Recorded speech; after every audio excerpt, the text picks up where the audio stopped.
Fight the Power. These immortal words not only revolutionized music, but helped start a movement. In 1982, Public Enemy was formed. It was a hip-hop group that dared to challenge preconceived notions about how music should be delivered to the world. This form of hip-hop inspired a generation of free thinkers to confront authority and question the establishment. One of its members, Professor Griff, also known as the Minister of Information, is still fighting the power today. He joined me earlier to talk about the evolution of hip-hop and the true political power structure of this country. I first asked him about his thoughts on the dysfunctional government shutdown. I think it's jockeying for power that's not their own, that doesn't even exist. I think we need to keep in mind that that the United States government is a corporation, and the corporation needs to be run by a president, a vice president, and the board. And I think that's what's going on. I don't think the people on Capitol Hill have our best interests at heart. Well, I couldn't agree with you more there, Griff. Let's talk about Public Enemy. You were one of the early members of the group, which covered previously taboo topics in music such as class consciousness, race issues. What was it like to be at the forefront of such a revolutionary musical art form? Very exciting, very challenging, to say the least. And then when you're kind of young, kind of growing into it and accepting everything, according to our mission, which was only a 2-year mission, it was very critical. I think more challenging than critical, because we were interacting with people that we kind of like never had a clue or an idea that we'd be interacting with. You're talking about, 6 brothers from the hood in Long Island, New York, and taking on issues that ultimately will impact the human family throughout the globe. So it was very, very challenging. But, we kind of got through it to walk across the stage and receive the accolades from our peers as far as being in the Rock and Roll Hall of Fame. So it was a beautiful thing. That is amazing. It was worth it. That is amazing. I mean, speaking for a whole generation there, and there's so many prominent hip-hop artists today, like Jay-Z, that are actively lobbying for Obama. Why do you think so many rap artists have stopped fighting the establishment and have instead actively joined it? I think they try to get along, to kind of go along, just to kind of get along. They don't want to cause any waves, so to speak, simply because I think they really feel that it'll affect their paycheck. Deeper than that, I think there's a fear there of going and having to go back and live the way the majority of us live. Not to say that we're in a terrible, destitute kind of situation, but they don't want to go back to live and have the daily, day-to-day grind that you and I may have. Then, on top of that, they don't want to confront the powers that be. They don't want to speak truth to power. And I think they're comfortable where they are, with some degree of having this illusion of having some degree of power, which you and I both know that's no power at all.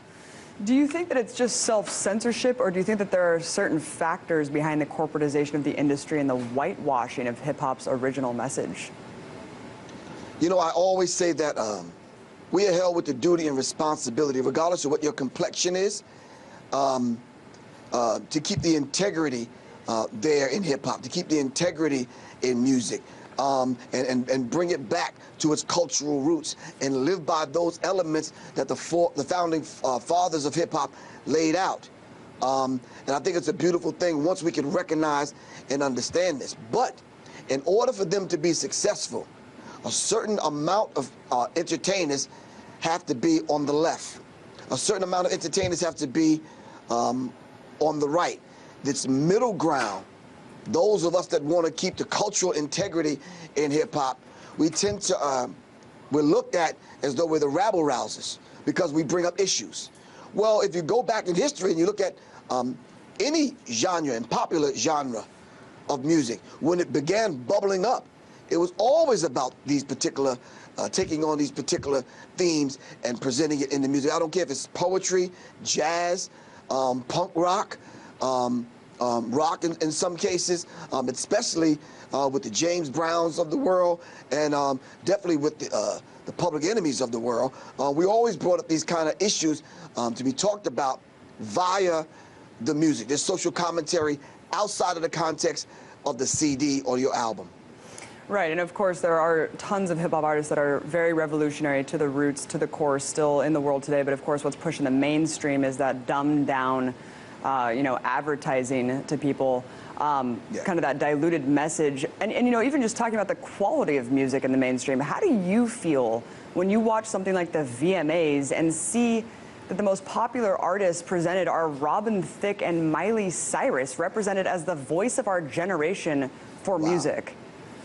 Yeah, when I see that, red lights are going off in my head. Like, if that is the standard now, then from that reference point, where do you go?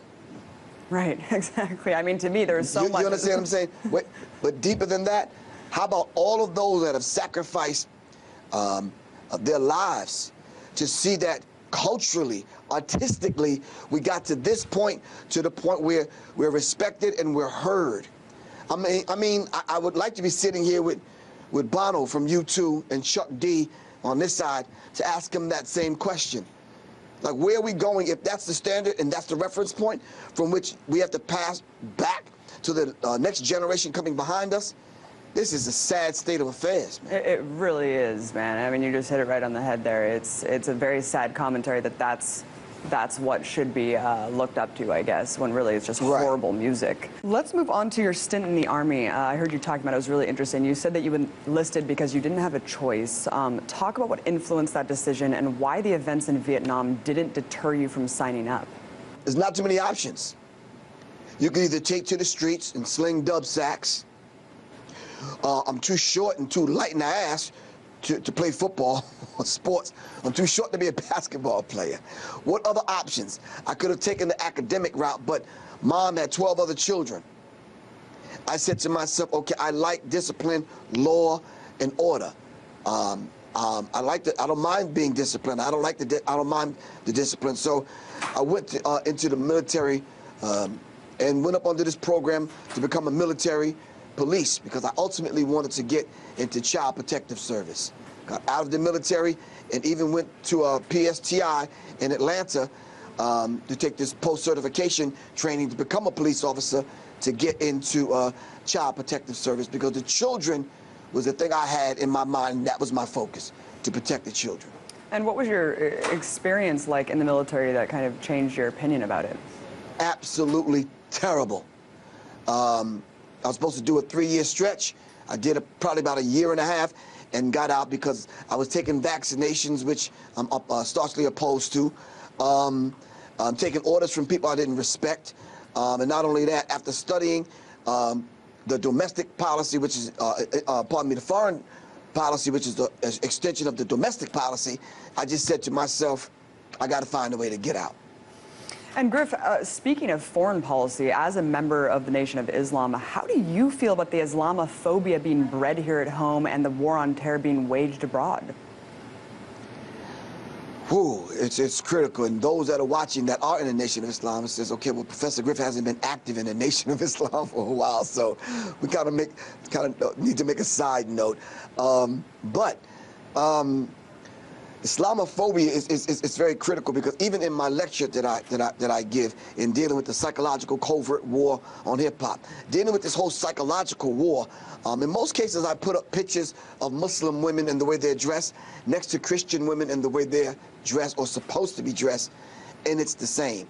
A lot of the things in 3 major religions are common. They're very common, but the media, multi-ethnic destruction in America, the media will exacerbate the tensions to get us to move one way or the other. It depends on the hidden agenda. And I think it's very unfair, simply because we tend to look at people that we probably have more in common with than we would ever know if we left it up to the media. Absolutely. The establishment has to demonize the enemy in order to keep those wars churning, Griff. We have about a minute left, and I just wanted to sum it up by asking you, how can we collectively galvanize the youth? I mean, the youth seems so consumed with escapism, turned off by the inundation of information and the dog and pony show of our political establishment. How can we generate the youth to really fight back and stand up? starting with you and I in this conversation right now. We have to dare to be different and dare to tell the truth. And we have to bring other people around us to that particular reference point. And then we need to take it from there and empower young people with education and information. This is why I'm the Minister of Information. I think once you tell young people and you be straight up with young people and real with young people will gravitate towards it. And I think it's our duty and responsibility. Revolution is not an event. It's a process, and we need to understand that, and we need to continue to speak truth to power in everywhere we find young people, wherever they are, whatever medium we need to use, by any, every, and all means necessary. Thank you for speaking that truth to power. Professor Griff, Minister of Information, Public Enemy. Amazing to have you on the show. Thank you so much. Oh, give thanks. Thank you very much.